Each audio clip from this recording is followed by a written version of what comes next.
Hello and welcome to Photographic Connections, the podcast where we create connection to self, nature and others through the art of photography. My name is Kim Grant, the founder of Photographic Connections and your host for this podcast. And today I'm absolutely delighted to welcome Victoria Wild onto the podcast. Victoria is a hobbyist photographer and videographer who's currently living in her van with her dog Eric. We speak about her very deep connection to nature and how photographing both nature and herself has been like therapy to her. We also speak about why she decided to share her adventures on YouTube and how looking at life and nature through the eyes of love can bring us much comfort and joy. So without further ado, please join me in welcoming Victoria Wild.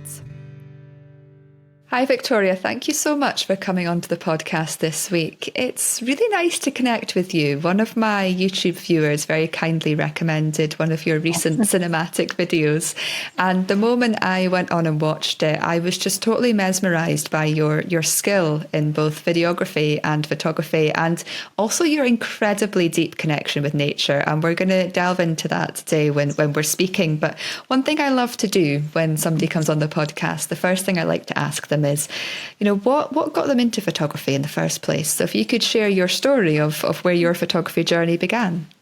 It was about, and thanks for your lovely word, by the way, it's really sweet. It was about 4 years ago now. Well, I did photography at school. I was quite fortunate that at school they'd had our own dark room, and we got to mess around with like analog cameras, creating your own film and actually developing the whole negatives, the whole process. So that was really good. But I think as a kid, you don't really appreciate the whole thing of what it is, and I wish I could go back now and do it, and I'd be like, yeah, I'd appreciate it a lot more. But it was very much fun as a kid, but it never really, should appreciate it more. But now as an adult, I always wanted a camera. I couldn't really afford one because they cost a fortune, and it wasn't until about 2019 I changed roles and I managed to save up a bit of money and I got my first camera.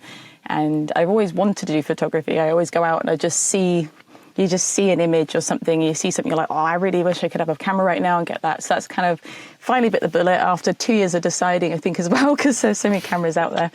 And I got my first camera, and it just went from there, really. I had my dog, and it kind of happened at the same time. So I just started taking pictures of him and just being outside with nature. I think because I've always been a little bit of not an oddball, I don't want to say that, but just I've always been outside. That's always what I've done.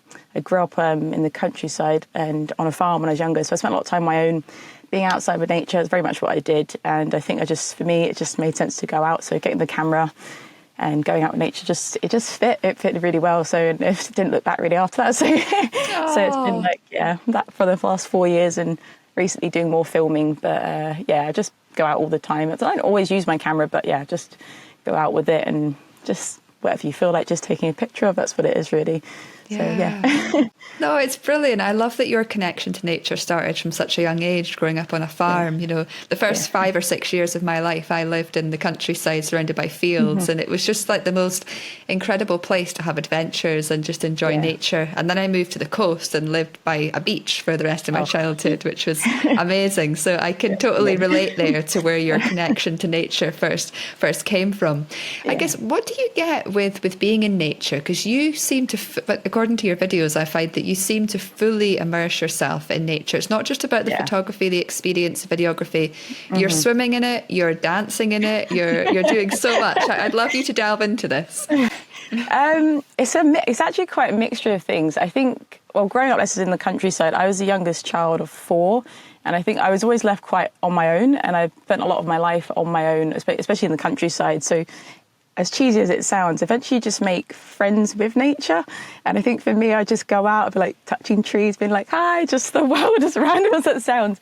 So it just became my home. And I think then growing up, I've been through kind of quite a lot of hardship. This when you talk about well-being and mental health. Like for me, being in nature has been so healing. Like I can't even begin to explain it, but like I go out and I just feel it. And then I think with photography to then feel, even just being in a forest, like the presence of being there, and then I don't know, it just triggers something in me just to want to create. And I don't know, I really don't know where it comes from, but it's like a genuine feeling of just yeah, I've never gone to nature and not found peace or love or, I don't know, just all these things. And I just adore it. It just comes from a genuine place of heart. I think it's probably, I am a big kid at heart as well. So like I said, I still go around touching leaves and like bark on trees and stuff like that. So it's very much ingrained in me, I think. And yeah, I can't really explain it more than that, but it's quite powerful, but it's just something there. You can't help it. Oh, it's great. I mean, so many people lose that childlike wonder and awe when they get to adulthood, and they get really serious and they struggle to feel that connection. Yeah. But I think I'm just starting to realise that what you're experiencing, how you're living your life, it's the most natural way to live. You know, you're connecting with all the natural world around you. You're finding the joy and the wonder and the tiniest of things, which, as you rightly said there, from a mental health perspective, it's amazing, because you flip from sometimes these darker places into, wow, look at the beauty in the world and look at the tiny little aspects of things as well, which definitely. is lovely. Yeah. And your life now, so am I right in saying that you live in a van and you're travelling around the country? Yeah. Yeah. With my dog Eric, who is down here, but I can quickly say hi. This is Eric. So Eric. we just go everywhere together. So yeah, it was about a year ago. Just over a year ago, it changed. Again, I went through quite a few bits of things in my life, and I always wanted to travel and just live a bit less really, and just enjoy life a bit more, but more with the fuller stuff, I guess. And so I just sold my home. I was renovating a house, I sold it, and then got my van. And it was only meant to be for a few months, just like kind of a bit of a break for me and just healing through what I was going through. But then it just carried on really. So still in the van. But yeah, it's good. And how are you enjoying it? Because it must give you so much freedom. Yeah, I think that's the main thing. I just, it's hard. It has its times where it is hard, don't get me wrong. And again, the element, being on your own can be quite challenging. I think people forget that side of things. But having my dog is great, but just be able to get up and go anywhere. And I think, like, I've lived in Scotland for 8 years, but this is like, in the last year and a half has been the most I've ever explored it, because you've got the freedom just to go anywhere. And like, I work from home, so I can just take my job anywhere I go, which is really good. So it's open up the world really, which is really nice. So yeah. Yeah. Oh, lovely. And you mentioned, of course, your lovely dog there, Eric. So I'm guessing he keeps you great company on the road, doesn't he? Yeah, he does. He's brilliant. He's so patient. I think he's had to be for years, and especially with photography, taking pictures of him.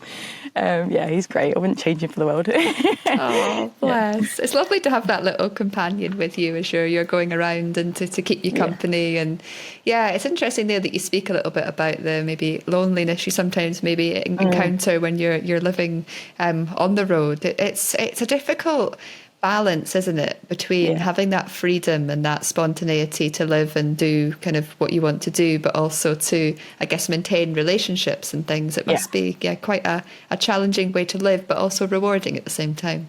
Yeah.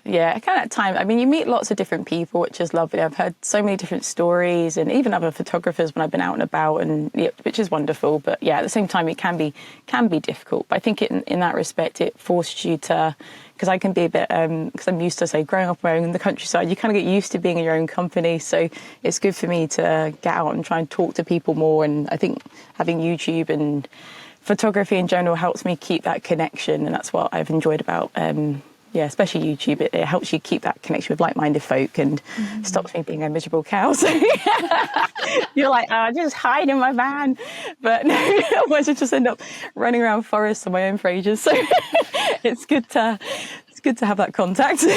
Definitely. Where did your decision to start your YouTube channel come from? So that was, I can't think now. I think it was mainly. So I used to do a lot of self-portrait photography. And when I started in photography, I wasn't actually confident in myself or like taking pictures. I was a very anxious and shy person. So for me, taking pictures of myself was a really big thing. And that's another thing that the whole photography's changed for me, is actually built a lot of confidence. So I was doing self-portrait photography, and I had a lot of people asking, how do you do it? How are you getting pictures of yourself? And I was like, kept explaining it, but it's so hard to explain over just typing. So I was like, I'm just going to make a video. So I just did a video to start off with, to show people what I was doing. Because a lot of people didn't believe me, but they're like, you're not taking your own pictures. Like, I am, trust me, it's just me.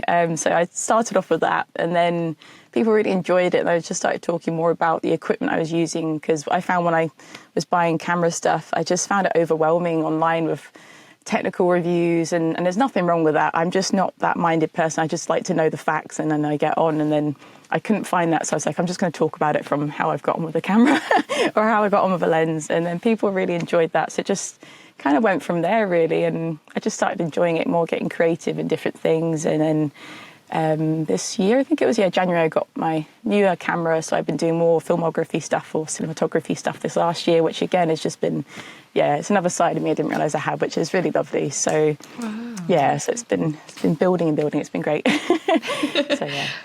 Brilliant. Mentioning there about the whole self-portraiture stuff, I think that's incredible that you've gone from being very shy and probably quite introverted into being able to photograph and film yourself. It's something I definitely can relate to there. I was painfully shy when I was younger, and I've spoken quite vocally about how YouTube gave me a voice. You know, it was like it allowed me to express myself and speak and share what I loved with the world, when there was people in my own life that just weren't really interested and didn't engage or didn't quite understand me for who I was. So it's amazing to hear that you've had a similar experience, but more through the self-portraiture stuff. And speaking about that, there's a beautiful video on your YouTube channel that I watched this morning of you like doing either yoga or dancing on the beach, in the sea. I was just mesmerised by that because I felt so much confidence in you in that video, and it was so beautiful. Did you film all that yourself as well? Yeah, I did. So everything's like, it's so hard. It was very cold. That was on the Isle of Harris. That was. I remember that actually. I actually remember everywhere I've been with all my videos and stuff. And actually, I had some hard news that week when I filmed that video, and I just like, this is a lot of the inspiration comes from feeling when I do my creativity stuff. And I was like, I need to get out, do something positive, put the energy into something good. And it was just, so that was why that was just a lot of emotion came out of that. But that was all self-portrait work. It is quite funny to watch. I imagine probably if someone saw it from the outside, they'd be like, she's crazy, what's she doing? I just love the challenge. And it's something I always have to remember it and look back at it, because it's something I would never have done. I always say, I really resonate with you, and just, it's hard not knowing yourself, but it's just, I can't really explain it, but it's just that hard, that position where you can't be yourself, you feel really shy, and then you find something that does allow your heart to speak, and it's the same for you. You do find your voice, and I really feel like photography and filming has, and YouTube definitely. I think the people you meet on there and like-minded people, you don't really feel alone in the world. You're like, there are people that's just crazy as me, which is good. It's lovely. So it's always nice. And that was it. So. Wow. I'd encourage anybody listening to this to go in and see the video that I'm speaking about, because I can't, it's mind blowing that you created that yourself, because there's a lot of like zooming and panning and up and down, but I'm guessing, do you do that in post-processing? Is that how you create that effect? It depends on, sometimes it's just a matter of cropping, or I just change the camera position a lot. And actually it was really hard on that when I had my old camera. That was the Fujifilm X-T3, because it didn't have a flip-out LCD screen. So you're trying to just guess, and the autofocus, well, it didn't track you. This was like proper old school, not old school camera, but older camera. So like the false focus, so all this was like tricky. So that was quite hard. But like if it's my newer one, it's a bit easier because you can rotate the LCD screen, which has been a game changer as I've done more newer videos with it. Makes it a lot easier. But it's just moving the camera about a lot, and just thinking of different angles really. I think 'cause I'm quite a visual person anyway. I just like, sometimes when I get these ideas, I can't help it. Sometimes I'm lying there in bed and just something happens. I'm like, I need to do that. Or I'll walk through a forest, or maybe it's music as well. I'm quite connected with music. I hear something, I'm like, you get this inspiration, and you're like, I got to go do something. So so just moving the camera about, looking at different angles, and just standing it and see what happens. Sometimes it doesn't work out, but that's the footage I will use. Or if I'm doing self-portrait pictures, I use like an interval timer, because I don't like just to stand there and pose picture. I like the stuff that happens in between, like the random stuff, or if I fall over, it's something I wasn't planning to do. So it's the stuff in between I like to get, not the stuff at the end result. So it's just messing about, seeing what happens, because sometimes they're the best things, and you can't plan it. It's amazing. It's almost like in some ways that photography's been almost like therapy to you, especially because you do some of this self-portraiture stuff. It's like not only are you coming out of your shell and growing in confidence, but I guess you're also seeing yourself reflected back at yourself, which is helping you in some ways to maybe become a bit more self-aware and more, open to yourself and understanding yourself. Are you finding that? Yeah, completely. I mean, even in the last year since doing the YouTube, like being able to talk, like even now, like I would have been so nervous before. I would have been like days before, been panicking about it. But now I just feel like quite happy about it, and it's helped even taking it into my job, having to do presentations or things like this. It's more than just one thing. I think that's what people don't realise with photography. People think it's just one picture, but it's not. There's a whole background of stuff it's helping you with, and like you say, for the mental health side, like it's huge for me. And it's not just, like I say, just taking a picture of myself, because some people are like, oh, she's taking another picture of herself.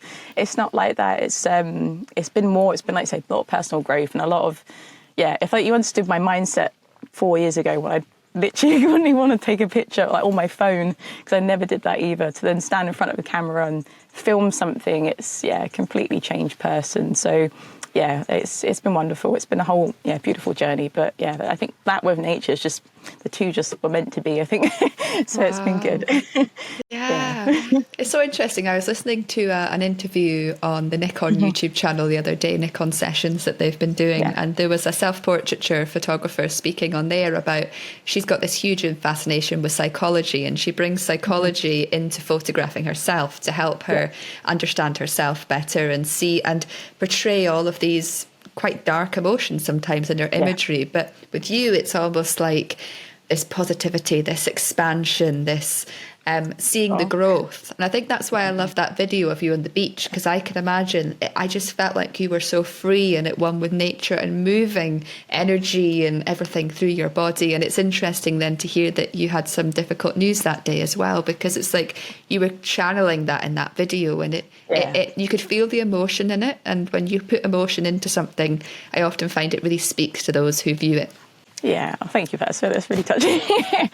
I think it's probably going to sound really soppy, but I'm not like, I'm on my own. I have been for a while, and I've been through some hardship with relationships, but I'm quite a loving person, and it's hard when you've got like nothing physical, I suppose, person-wise to love. And I think for me, and then just poured that into everything around me. So like with nature, I adore it. And when I go out, I look at like nature as if it was looking like a person. Like I'm like, I love that. I love that tree. And like you look at it like in a loving way. And I think if you can put that energy and just stay positive, even through hard moments, and it's really healing. And that's what I found for me. And putting expression or making videos like that have been so healing for me. And it's been wonderful. So so I do come from a raw place and like a real place, and that's what it's about for me. And I tried to help, I don't know, anyone out there, and to put a nice message out there with it. That's the main thing for me with the photography and filming. It's just to use that emotion for something good. I think that's what it's about. So thanks for your nice words. No, it's good. I just, what you were saying there, I really started to resonate with it, the relationships and everything, and channeling and finding that connection and what within nature. I've never shared this publicly, even with many people, but this past year I've been through quite dramatic changes in my relationships. I was meant to get married last year, and I cancelled it a month beforehand. Because I was starting to have questions about my sexuality, and there's all this stuff that's been going on. And I found nature photography and videography has been the most healing thing for me, because it's the most confusing thing you can go through, anything to do with relationships. And you're dealing with up and down emotions of your own emotions, other people's emotions, trying to figure out who you are.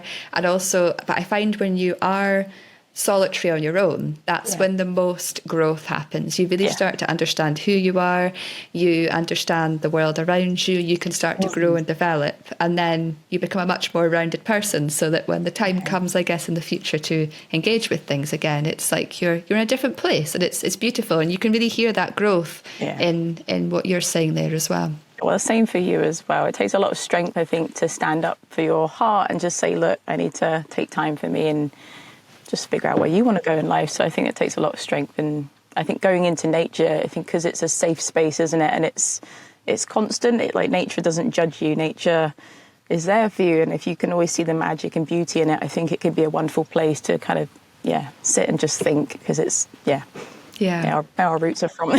So Definitely. And it's those solitary moments in nature where we really come, I don't know, I just feel so calm and at peace and relaxed, and you've not got any other stimulus. It's just like, wow, look at the trees. I can feel the air, listen to the sea. And I love that within what you do, because one of your latest videos, you're just walking into a river or a stream and you're just swimming. And again, the one I spoke about earlier, but it's like, you're photographing this incredible moment with this beautiful light coming through the woodlands, illuminating the leaves of the forest, and then you're totally immersing yourself in it, and then putting all this together with the visuals, but also the music as well. It's amazing that I guess what I'm trying to get at is I'd love you to share some of the ways that you do connect, with nature, and how you connect both photographically, but when you're not doing photography, you seem to have a lot of things that you do to help with that connection. It's hard to put my finger on it, really. I think I just, even when I first moved to Scotland, I was in the Scottish borders, and I went on a walk one day and I found this tree, and I used to go out to it all the time. I found it such a special place, and I used to do acrobatics and stuff out there with it.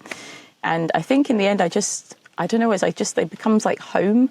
And I think once you start to absorb yourself and immerse yourself a bit more in a place or nature, and you start looking at all the details, I love looking at the details. I could spend hours out on a walk, staring at every little thing, everything. But I think it's those things, again, it's looking at things in the eye of love and being like, this is just beautiful. And I personally actually think where it stems from, I experienced quite a lot of loss in terms of death when I was younger of someone very close to me. And I think since that moment, it really helped me appreciate things a lot more and look at the world in a very limited kind of way. And I think I just like to, not in a morbid kind of way, but life is limited. Everything isn't permanent. And I think with that in mind, you then just hold on to it a bit differently. I think that's what I brought into my photography. So someone might walk past a flower. I think they were just very common yellow flowers I had on that video, with the swing one in it, but then I thought they're beautiful, and I could take a picture of a stinging nettle and still find it beautiful.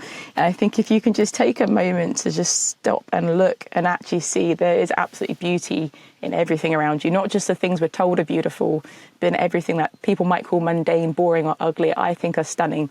And I think if you just take a second to pause, that's how I go about my photography, and I just find the joy and the happiness in every little thing. And that's what I take into what I'm doing. Oh, that is so beautiful.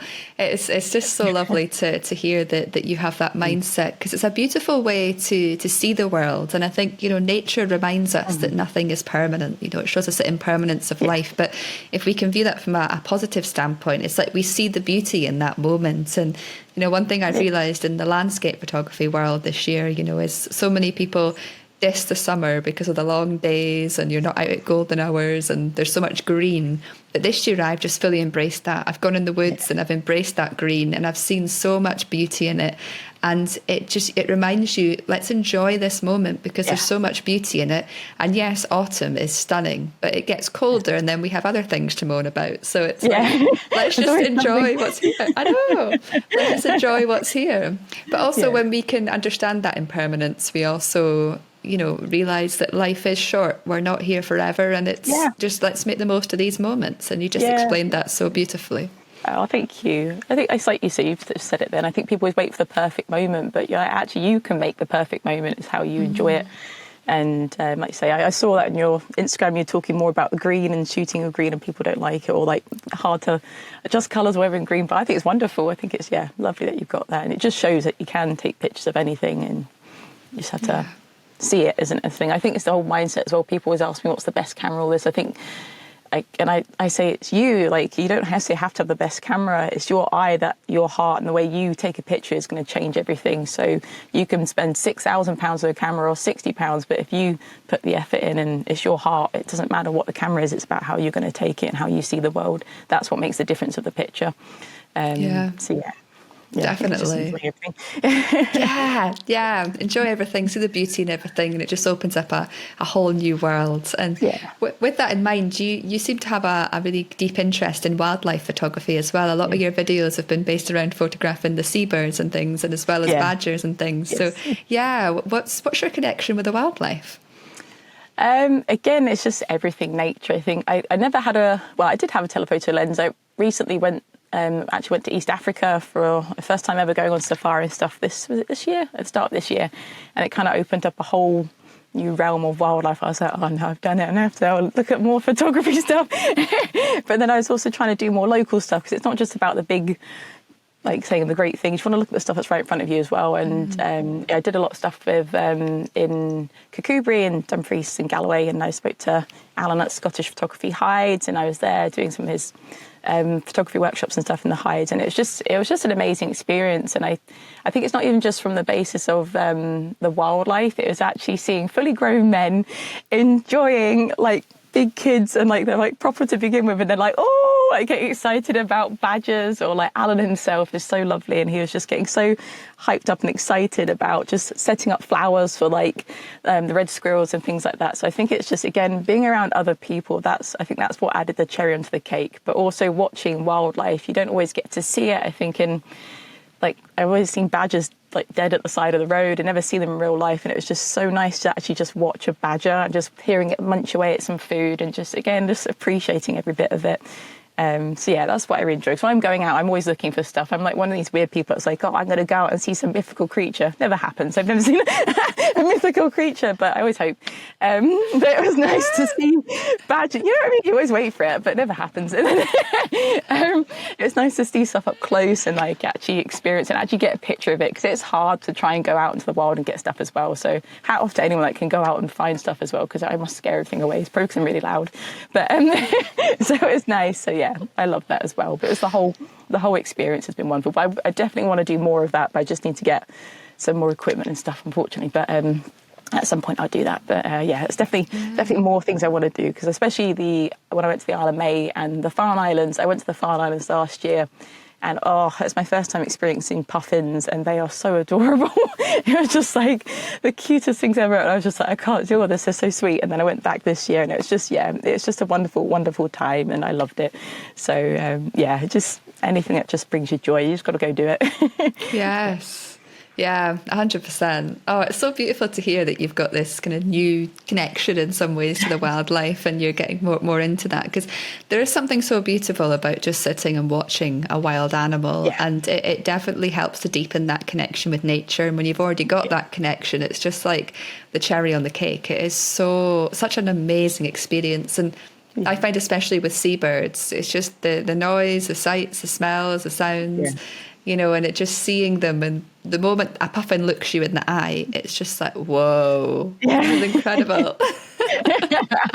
That's like I went past Bass Rock and I saw gannets for the first time.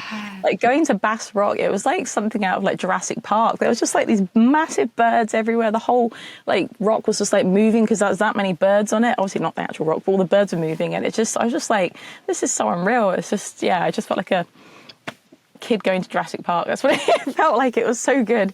But yeah, just experiences like that. Any day. I sign up for that any day. I thought it was great. Yeah. Bass Rock is quite something. I went there, I think it's been 2 years ago now. It might have been last year. No, I think it was 2 years ago.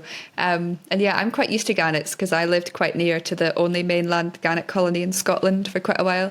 So nice. I used to go there a lot and photograph them, really up close on the cliffs. But yeah, actually getting the boat out to Bass Rock and seeing all those thousands of them and them above your head, it was just like, it was just a moment of wow, like this is absolutely incredible. And it only happens for so many months in the year, the breeding season. It's just like, wow, how incredible to be there and to experience that. It's beautiful. What do you think your favourite was, gannets or the puffins? What sort of favourite out there? For me, I think it's the puffins. I don't know. They're obviously very different. I love seeing the size of the gannets always. It's like, wow. Yeah. But I find gannets quite scary, like their eyes. It's like they're very suspicious and a bit like, whereas the gannet, the puffins, I just find them to be so sweet, and I think they're more unpredictable. So I think when you can get images sometimes of puffins, it's like, wow. And the colour in it, of course, as well. And I had some very incredible experiences with puffins this year. So they're, for me, What about you? Which one do you prefer? I think puffins as well. I just think they're too cute, and just like you say, because they're the challenge. They're tiny. They're just like fly so fast. They're quite characterful as well. I think they've got quite a lot of personality, and you watch them like walking along and yeah, they're quite funny to watch. So I think, yeah, be puffins. Yeah, 100%. Yeah, it's brilliant. So at the moment, do you do photography as a hobby? Is that right? Yes, yeah. So just, Yeah. I'd love to make it a job, but it's just a hobby at the minute, which I don't mind. I'm quite happy with, because I don't think I have time to turn it into a job right now if I did. But yeah. It's brilliant though, because I guess living in the van, you just, whenever you have free time from work and everything else, you can just pop outside and create something, and it's giving you that release. And, you know, some people say when you turn a passion into, you know, work, you can lose that passion for it. So I love Yeah. that you have that just now. And who knows? I mean, I think your videography skills, like I said, are amazing, and you just never know if you get seen by the right person, you just don't know where it'll lead.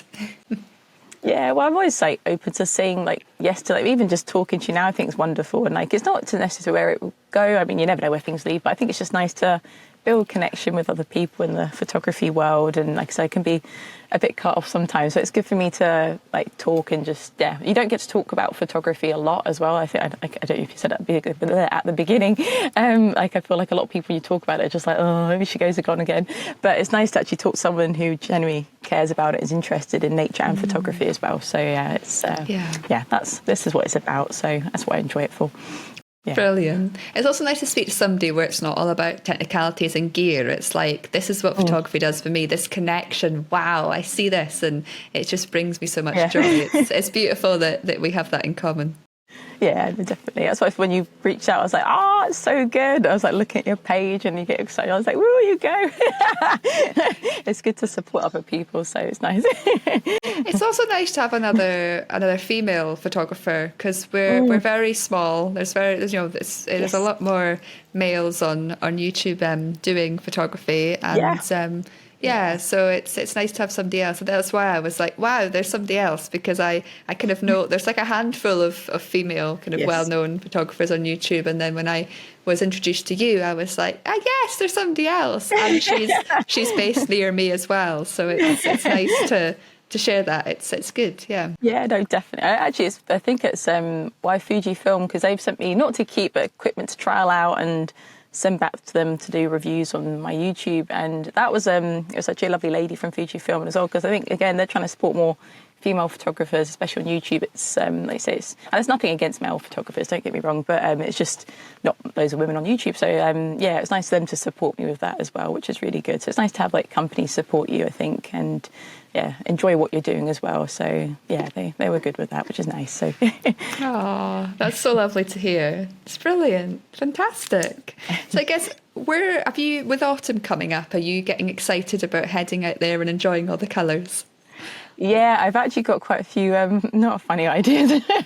As it's coming up to Halloween, I like to make a bit of a fun thing for Halloween. But as I used to dress Eric, my dog, in ghost outfits and stuff. But as I've got more like filming equipment this year, I'm actually going to make a good stab at like a nice cinematography style kind of thing. I've got some ideas which I'm really looking forward to. But I'm actually going to France, the French Alps next month for a little bit first, and then I'll come back, and then I'll start doing some funny filming. So we'll see how it goes.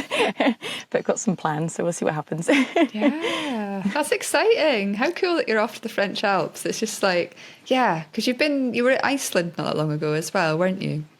Yeah, well, that was last. So it probably makes it sound like I travel all the time. It's not. I always like to put this one out there. But so the last, when I turned 30, which was what we are now, last year, I can't think. That's when I had a lot of stuff going on in my life. It happened not long before my birthday, and I always wanted to travel. I've just never had the capability to do it, either be funding, relationships, or people holding you back, or whatever it was. And then I turned 30, and my life went a bit upside down, and I was just like, you know what? No, I'm going to make the rest of my 30s an adventure. So that's when I sold my house and I got my van. I put some money I made into traveling, and I just thought I'm just going to make a little bit of sacrifice of that and just travel a bit. And so I went to like Iceland. I went traveling around the Alps last year in my van with my dog.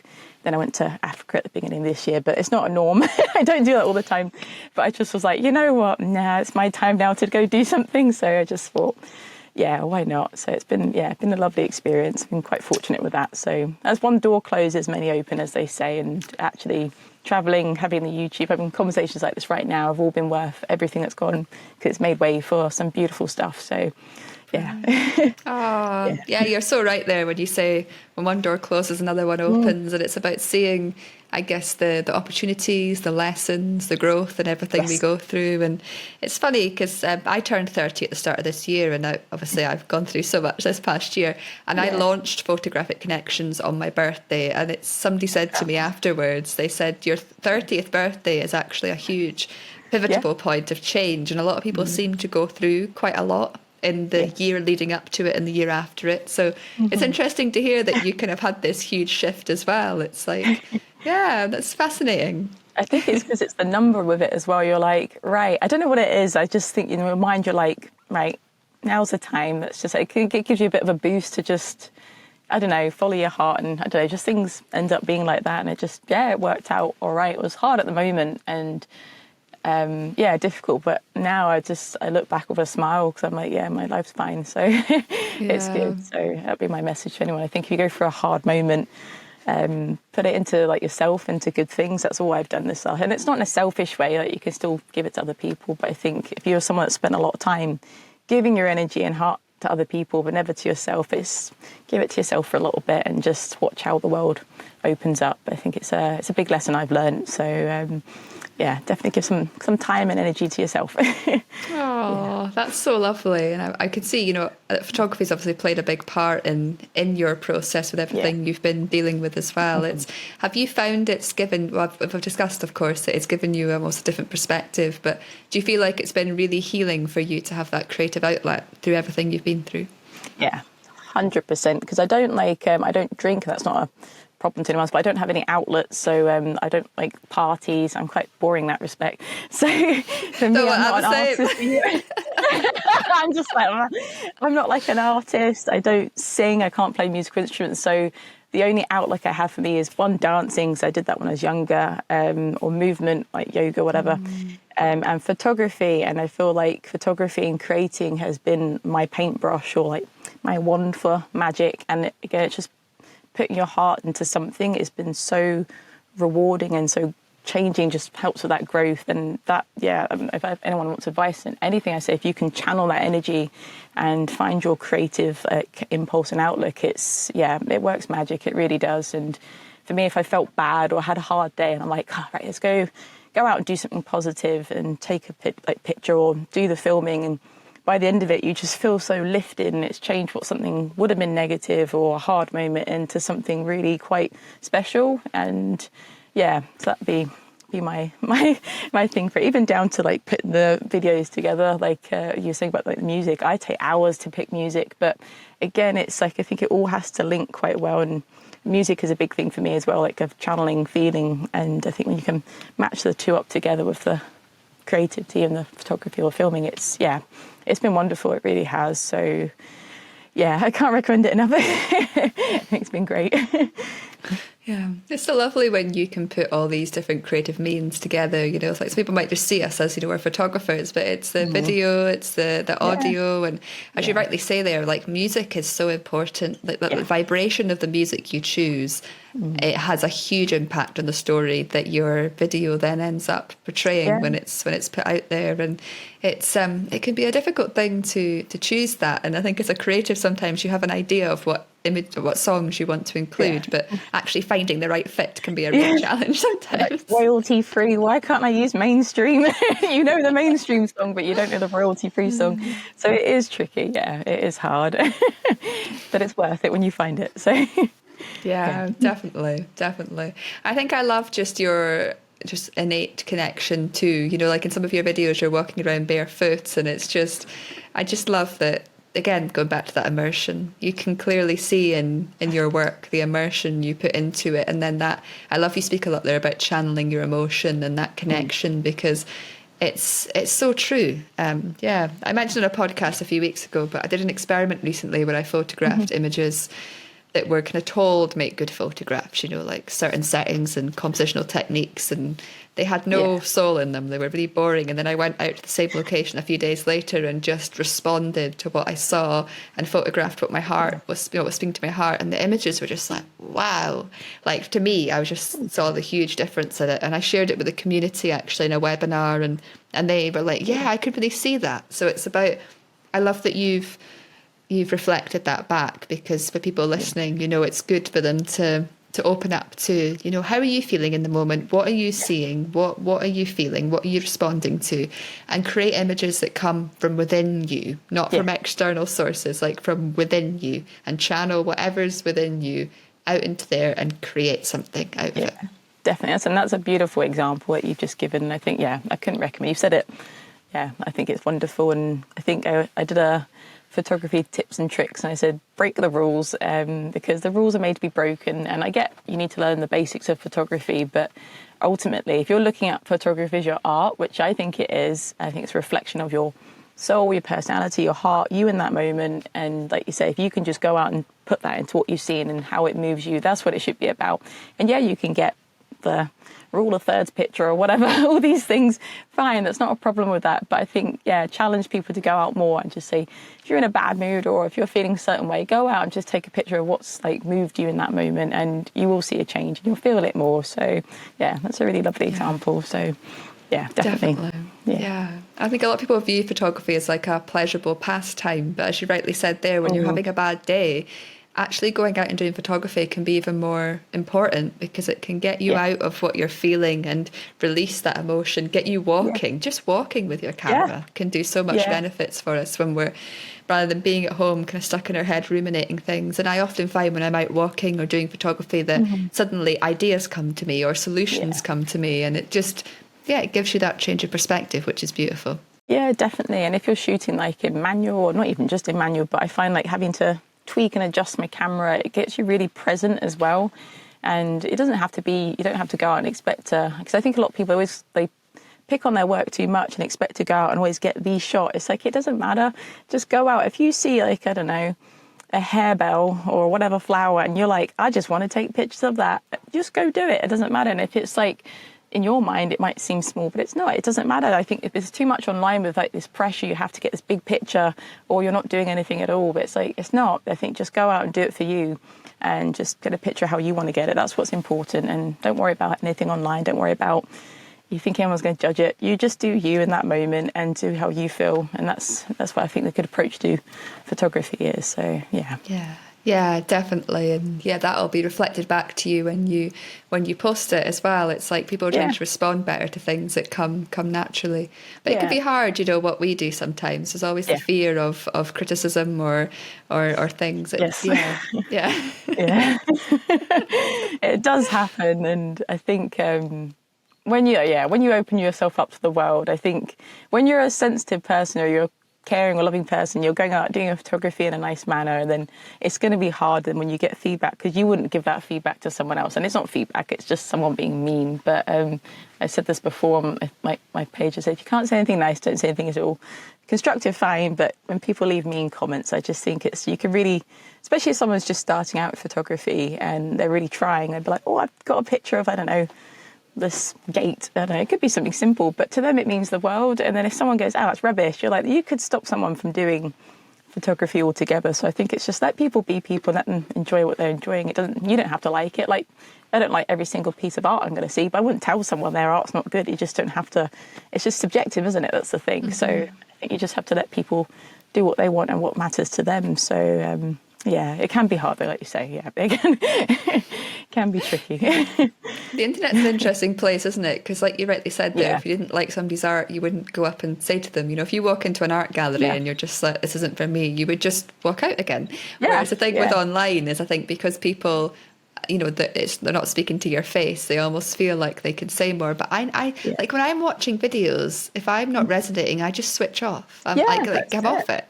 And I always struggle to understand why don't you just click off? Okay, my content's not for you, but why don't just click off and go and watch something that you do like? Why? But I don't know. It's funny, isn't it? Yeah, it is. I've had a few comments like that. I had someone actually recently. I can't remember what they said, but it was quite negative. But in the end, I was like, well, you don't have to look at it. And in the end, we had to end up having a conversation, and I think he realised actually how he came across was like not very like particularly nice. He said sorry, and then watched my other stuff and was actually nice in the end. So I think people can change, which is always good. I have no problem if someone's like willing to say, actually, I was a bit mean, sorry. So yeah, but I just think, especially when people put their heart into things, there's no need to crush that because it's a lot to someone. So yeah, as you say, people can change. I had a really interesting experience once with a client, and he said he never used to understand kind of my philosophy about this, just standing on a beach and looking at the scene and immersing your senses and feeling. He said he used to think it was like, what is she talking about? I don't get this, it doesn't make sense. And then he came on one of my workshops and he said, now that I'm standing here on this beach looking around me, engaging with my senses, I totally get it now, and I understand exactly what you're speaking about. And it's just it was such a moment of wow, you know, it's just that's lovely that you changed his mindset on it though. That in itself is like that's really good. So it's gonna add more weight to someone's life, isn't it? So yeah, that's what's nice as well with what you do, because I really feel with your authenticity and the beauty that you're showing, it's just like when I looked at your video, I was like, I've been embracing the woodland so much recently, but when I was seeing the light coming through the trees and things, I was just like, I want to go out again now. It's like I was feeling inspired to go out, and that's kind of what I want to do, you know, with my videos, and or I try to do. It's just I'm just reacting or responding to what's going on around me, but you know, it's lovely that people are inspired to then go out themselves and try similar things or just experience these moments that, you know, if we didn't put this content out there, then those people might not be inspired and they might still be sitting at home not experiencing these things. So it's lovely to share. Yeah, I agree. I've had a few people say that as well. Like it would be like a few weeks down the line, they'd be like, I've got a camera off the back of your like whatever video, and now I'm really loving like enjoying being out. And you're like, it's just like literally my heart melts when I read stuff like that. I'm like, oh, it's so sweet, and it just means the world, because that's what it's about. Like I said, I never went online for anything more than just to share something real and inspire people. That's literally it. And wherever it goes, I'm just quite relaxed. It doesn't matter. But it's just nice when people message you stuff like that. I think it's really, really sweet. And yeah, it's more as if you're saying you're inspired as well when you're really doing loads of lovely photography. That in itself is a big compliment. You're like, oh, so it's good. It's really nice. So can't ask more than that. No, definitely. Well, Victoria, it's been an absolute pleasure to speak with you today. I had somebody reach out to say that they'd love to have more kind of hobbyist photographers on the podcast and hearing their stories. So it's lovely that you've come on and shared your story and just reminded people that, you know, just follow your passion, and if you enjoy photography, you'll put it out there, and videography, and just share that positivity with the world, because especially online, I think we need a lot more positive content than we do negative, and there's a lot of negativity out there. So let's continue to raise the vibration and inspire people. So people have resonated with you and what you've said today. Where can people go to find you? Well, I don't have a website. People keep asking me. I'm like, sorry. So it'd just be on my YouTube at Wild and Free Victoria, or on Instagram. I'm not always on Instagram, but mainly on YouTube. But you can find me on there. Feel free to drop me a message if you have questions about photography equipment, or if you just want to know a little bit more about my setup and stuff, or just want to say hi. I'm always free to say hi. So yeah, you can find me on there. Brilliant. And I definitely recommend checking out some of your short cinematic videos, because they're there's so much beauty in them. So thank you so much, Victoria. It's been an absolute pleasure to meet you and chat with you. Oh, thank you so much. It's been really lovely. I love what you're doing, I have to say. I think it's refreshing. It really is. And it's nice to talk like the real side of things, which is, it's really lovely. So keep doing what you're doing. I think it's great. Oh, thank you. And you too. Yeah, thank you. Thank you so much for taking the time to listen to this week's podcast. It really does mean the world to me. If you'd like to get further involved with Photographic Connections, including joining our online members community, you can find all the details at photographicconnections.com. And now that this podcast has come to an end, there's only one thing left for you to do. It's time to pick up your camera and head outdoors. There's so many incredible photographic opportunities just waiting for you to discover.